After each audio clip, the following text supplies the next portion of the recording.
You finish the presentation. It went well. People are nodding. Somebody says that was great. Your boss is smiling. And somewhere behind your ribs, a small flat voice goes, "They're going to find out I got lucky." You smile back. You say thanks. The whole time you're running the math on how long before they figure you out. Here's the part nobody tells you. The smarter you are, the louder that voice gets. Not a motivational line, a mechanism. The people with the strongest records often carry the heaviest sense of being frauds. By the end of this, you'll know the exact moment it stops being a wound. In 1978, Pauline Clance and Suzanne Imes at Georgia State interviewed 150 high-achieving women. Doctors, professors, degrees on the wall, awards in the drawer. On paper, undeniable. Inside, every one of them was convinced she'd fooled everybody. Clance and Imes gave it a name, the imposter phenomenon.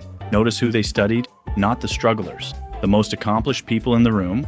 So, why them? There's a name for what's happening. Metacognitive load, the weight of thinking about your own thinking. The more you know, the more clearly you see the edge of what you don't. A beginner sees a small, tidy map. An expert sees that map, plus the vast blank space past the border, marked more or less, "Here be dragons." The smarter you get, the bigger your map of your own ignorance gets. Not less competent, seeing more of the gap. Think about the last time you got something right. Did it feel like proof? Or like you didn't get caught? That should feel like a contradiction. If knowing more makes doubt worse, the shakiest people should be the sharpest. The most certain voice should belong to whoever knows the most. It's the opposite. One study made this embarrassingly clear. In 1990, David Dunning at Cornell and Justin Kruger ran the experiment you half remember. Most people only repeat the first finding. Low performers wildly overrate themselves. They score in the 12th percentile and guess the 62nd. Confident and clueless. Picture the guy at the meeting who redesigns the bridge in real time. Never built one. Doesn't feel the floor give way. Fully calm, fully airborne. Flip the study over. There's a second finding almost nobody quotes. Top performers went the other direction. They underestimated themselves. They assumed that if a task felt easy to them, it must feel easy to everyone. Your brain takes your skill and gives it away. This was simple. It says simple for everyone. The better you get, the more invisible your ability becomes. To the one person who can't see it, you. The fraud feeling isn't a glitch. It's accurate self-assessment running exactly as designed. So if the brain is doing exactly what it's supposed to, does it ever stop? It does. The shift is sharper than you'd expect.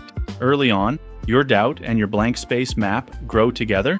Every new thing you learn reveals 10 things you didn't know existed. The gap widens, the voice gets louder. That's the makes it worse phase. It can last years. Sometimes it feels permanent, then something shifts. Around real expertise, the doubt changes. You've been wrong and right enough times to recognize what your own not knowing feels like. You can tell the difference between "I'm missing something" and "I've checked this from every angle and it holds." The uncertainty stops being fog.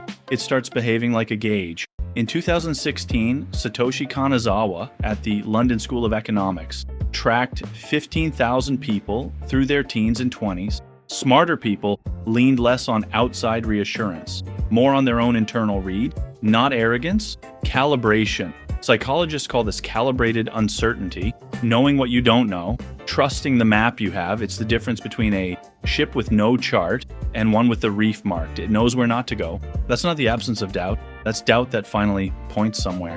Some of you have a problem with this. If I'm so competent, why do I still feel like a fraud at 3 a.m? The feeling never fully leaves. No graduation day where the voice packs its bags. What changes is what you do with it. The amateur hears doubt and reads, "I'm a fake," and Pauline the expert hears the same signal and reads, "Okay, where's the gap this time?" Same signal, different use. So, here's something you can test tonight. One question, is your doubt growing or getting more specific? If every new project makes you feel like you know less, you're still on the rising side, climbing, still inflating. That's normal, and it ends. But if it's starting to narrow, pointing at one thing instead of all of you, you've already crossed. The voice isn't accusing you. It's handing you coordinates. That cold, flat feeling that you've fooled everyone, not evidence you're a fraud. Evidence your brain is tracking how complicated things actually are. The people who never feel it aren't sharper.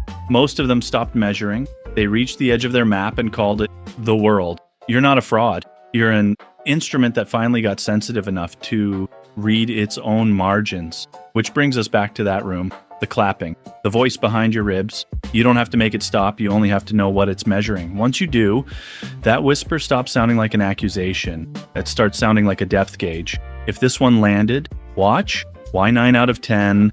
Smart people are confidently wrong. Next, it's the other half of this machine. I'll see you there. I'll